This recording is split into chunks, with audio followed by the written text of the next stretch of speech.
শয়তান, তোকে আমি ছাড়বো না। সাহস থাকে তো আমার সামনে আয়। আমার কথা না ভেবে এখন নিজের শহরের কথা ভাবো বাটুল। এতক্ষণে আমার ক্যাকটাস সাপ সমস্ত শহরে ছড়িয়ে পড়েছে।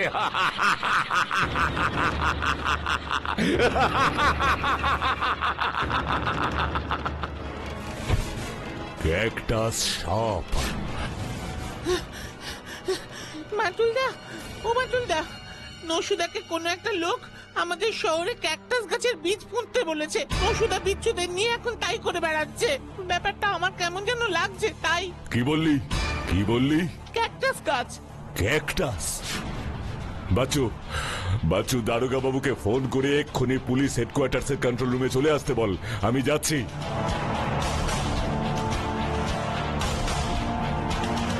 হ্যালো হ্যালো, দারোগা বাবু।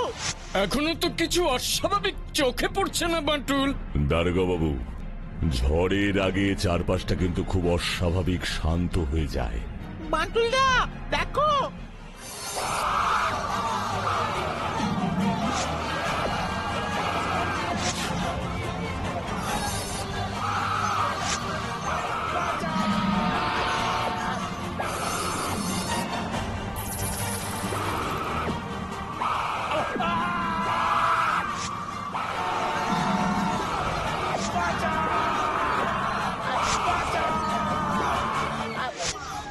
দারোগা বাবু, এয়ারফোর্সকে খবর দিন, মারতে বলুন ওগুলোকে। বলছি। আমি কিচ্ছু জানি না বাটুলদা, আমি আবার কেস খেয়েছি। নসু, ওই গাছের বীজ তুমি কোথায় পেলে?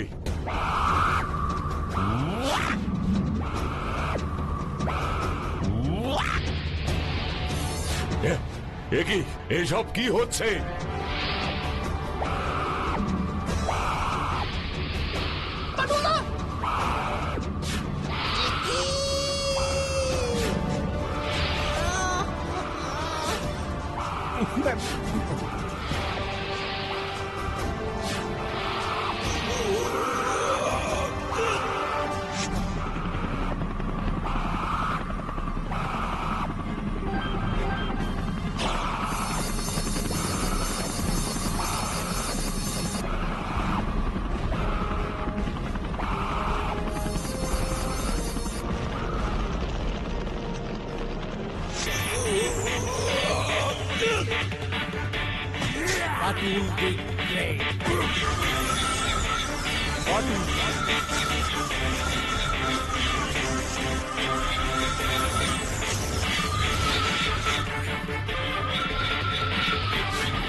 কিং কোবরা এত সহজে ভয় পায় না বাটুল।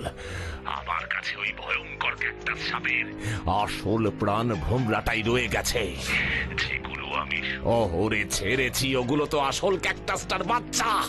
এবার ওটা নিয়ে আমি তোকে শেষ করতে আসছি। কোথায় আসবি বল? আমি তোর মতো ফোনে না, মুখোমুখি লড়তে চাই। শেষ করে দেব তোর ওই ক্যাকটাস সাপকে। ক্ষমতা থাকে তো শহরের পেছনে পুরনো এয়ারপোর্টটায় চলে আয়। অপেক্ষা কর, আমি আসছি।